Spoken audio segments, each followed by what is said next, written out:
নমস্কার, কেমন আছেন আপনারা? আজকে আবারও চলে এলাম নতুন একটি ভ্লগ নিয়ে। আজকে মানডে মানে সোমবার।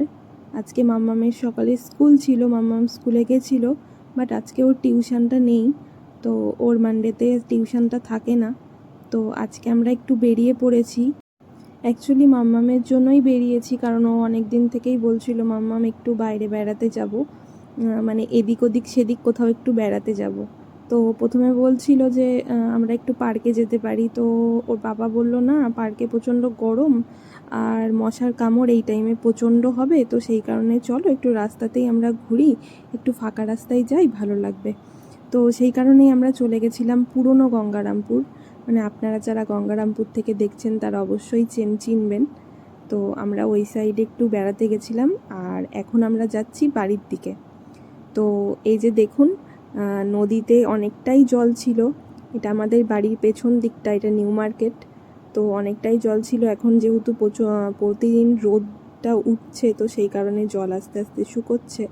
আর এই সাইডে হচ্ছে প্রত্যেক সোমবার করে, আপনারা সবাই জানেন যে যারা গঙ্গারামপুরে থাকেন, যেখানে একটা হাট বসে নিউ মার্কেটে।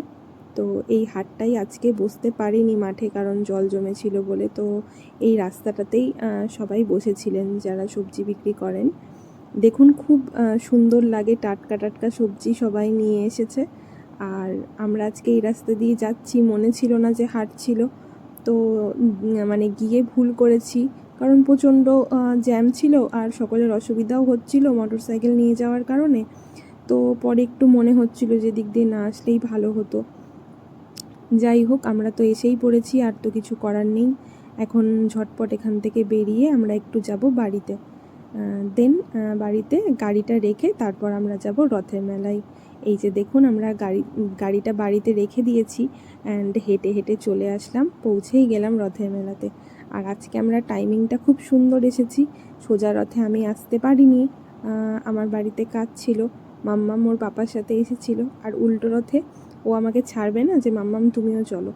তো সেই কারণে আমরা চলে এসেছি। আর এই যে দেখুন, মাম্মামের সব জিনিসপত্র নেওয়া স্টার্ট হয়ে গেছে। ও খালি মেলাতে এসে জিনিসপত্র এটা ওটা নেবে আর সব জমিয়ে জমিয়ে রাখবে। একটাও খেলনা নিয়ে খেলে না, খালি কার্টুন দেখে বাড়িতে মোবাইলে।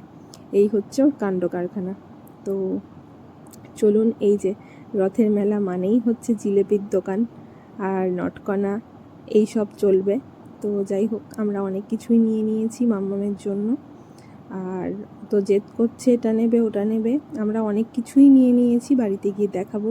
আর এই যে দেখুন, লাভ গ্যাস বেলুন, ছোটোবেলায় কত মজা করতাম না, সকলেই জানেন হয়তো। যাই হোক, তো আমরা এখান থেকে একটু জিলেপি নিয়ে নিয়েছিলাম। জিলেপি ছাড়া তো মেলা হয় না, তো সেই কারণে এখন আমরা চলে যাব বাড়ি। আর যাওয়ার সময় অবশ্যই আমাদের রথ। এই যে দেখুন, আমি মানে আজকে অনেকটাই চেষ্টা করার পর আজকে একটু ফাঁকা পেয়েছিলাম, তাই টুক করে একটু রথের দড়িটা টেনে দিয়েছি। বেশ কয়েক বছর ধরে রথের দড়ি টানতে পারিনি, যে কোনো কারণেই হোক। তো এবছর ঠাকুরের কৃপায়, মানে জগন্নাথ ঠাকুরের কৃপায় এবছর আমি দড়িটা ছুঁয়েছি। বা আজকের ব্লগটা এখানেই শেষ করছি, আবার চলে আসব নতুন একটি ব্লগ নিয়ে। সবাই ততক্ষণ ভালো থাকবেন, সুস্থ থাকবেন, এবং ভালো লাগলে অবশ্যই লাইক অ্যান্ড সাবস্ক্রাইব করে দেবেন। থ্যাংক ইউ সবাইকে।